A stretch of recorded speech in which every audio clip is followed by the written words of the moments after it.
Hey guys, once again, welcome back in brand new episode of HashiCorp Volt user interface. This is the part 2, and basically in these sessions we are going to learn about all the Volt activity, that how we can execute it through the user interface. When I talk about the Volt activity, that means how we can create the policies, how we can generate the tokens, and how we can log in into the different authentication mode. All these activities now we are going to see through the user interface. In the previous sections, if I talk about the part 1, where I have described all these actions can be done through the Volt CLI. That's what about the part 1. But in part 2, we are going to see all these activities through the user interface. So I'm your host Avinash. You are watching the Learning Destinations, and if you haven't yet subscribed my channel, then please subscribe it and simultaneously press the bell icon and stay tuned with the Learning Destination. So let's start. Okay guys, so in this sections, basically we are going to start the Volt server, and then we are logging it into the user interface of the Volt server. And after that, we are going to create the policies. This sections, the starting the Volt server, which I have already covered in the part 1 episode 08, but since we are going to start it from the scratch, and that's the reason that I am taking these sessions again. So now I'm going to show you how we can start the Volt server into the UI interface, and after that we will create the policies. So let's start. Okay guys, so now let's focus on the practical sessions. In order to start the Volt server into the user interface mode, we need to create some necessary directory, and I'm creating Volt, and inside another directory called data. Now I'm going under this locations and creating one of the configurations file, say config.scl, which I'm going to use to start the Volt server using the help of this configuration file. So let me quickly go through it, all these options. So this UI option gives you facility to start your Volt server into the user interface mode. Then this is again for paging memory. That options I'm keeping it as a true. The path where your the storage is, it means whatever the secret you are creating, it is getting stored under this path. And again, I'm not going to take as a raft storage. So I say file. Then after that, you need to this is the listener address, and inside the listener address I'm just keeping open for all the IP address.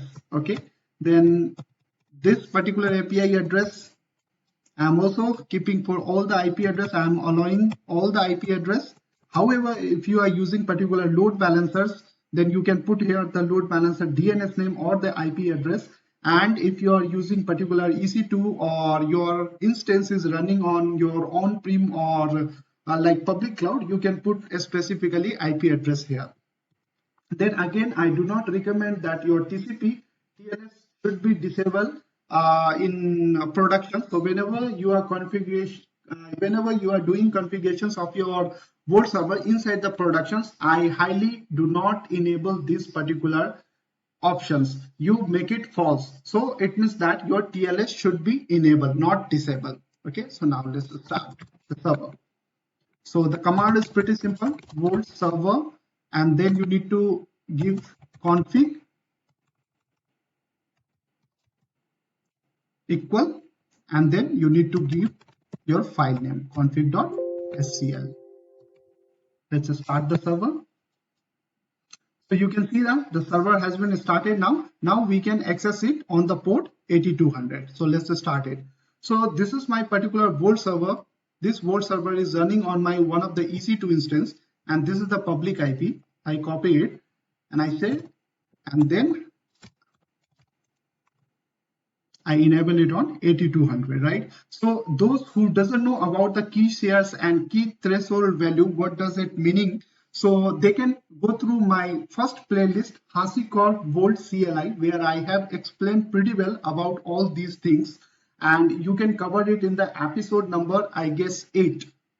So again, I am going to give the key share value 5 and threshold value I am going to give it 3, and then we need to initialize it.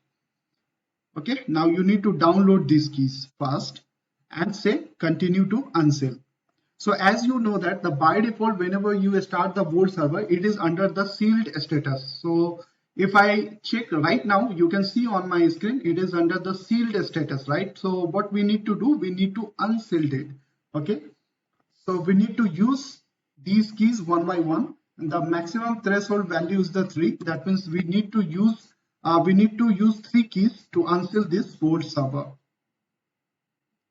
So one we have used, then we can use the second one. And you can see the progress here in this green color circle. You can see that the progress. And the last one, the moment when we enter the last one, it will become unsealed. Okay. So now it is asking for the token, and token we have already here. So we can use this token. Somewhere we received the token. Where is the token? Okay, so sorry. So token we have here.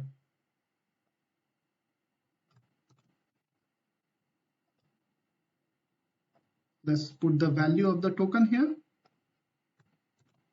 And finally, we got login inside our Vault server. So this is the user interface of the Vault server, right? So how we can log in web-based user interface of the Vault server. This is the way, and that's how we can get login it. And this is whole the process. Now, if you check the status, it is the unsealed. Okay. So this is the policy sections. And now we are going to see that how we can create the policy. Okay, guys, now, so times to do some hands-on with the policies. And I'm going to create one policy here. So basically, let me quickly explain you what does it mean. So, and I'm going to give this policy as a name, DevOps. And what does it mean is, this is the storage path. Okay, so whatever the secret we are creating, it is getting stored under this path. So if let's suppose that if we assign this policy to any user, those user will have the permissions to read under this storage path.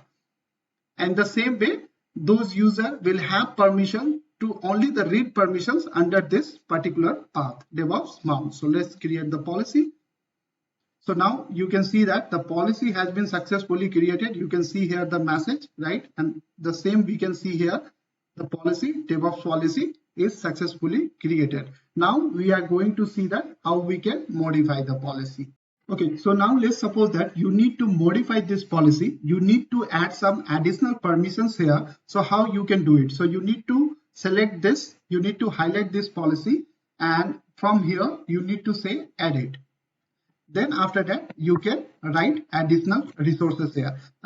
So you can see right now I am adding additional one more storage path transit keys, and I am giving the permissions here, the capabilities list. It means that let's suppose that I am assigning this particular policy, DevOps policy, to user A. User A will have the access under this path read, under this path DevOps mount read permissions, but under this path transit keys have list permissions as well.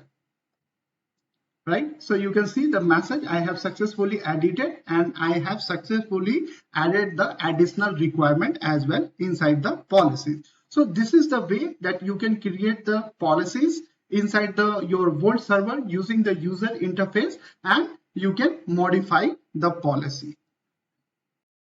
All right, guys, so now we have completely understood that how we can start the Vault server into the user interface mode, as well as we have created the policies, and also we have completely understood that how we can edit the policy. So this is just beginning of the part 2 of my ongoing series HashiCorp Vault user interface. If you want to learn more about the CLI, where I have completed all the sections of the HashiCorp Vault, you can watch my playlist HashiCorp Vault CLI. And those who wants to learn and wants to get more hands-on practice on the user interface, it means that the web-based UI, can go through my this playlist HashiCorp Vault user interface. So that's all for this lecture, guys. I hope you really enjoyed this particular tutorial. If you have any questions, write me in the comment sections and I will answer it there. And those who haven't yet subscribed my channel, Please subscribe and press the bell icon as well. And I will see you next week in my next tutorial. Till the time, bye bye. Stay happy, keep smiling. Thank you so much for watching this particular tutorial. Lots of love from the Learning Destination.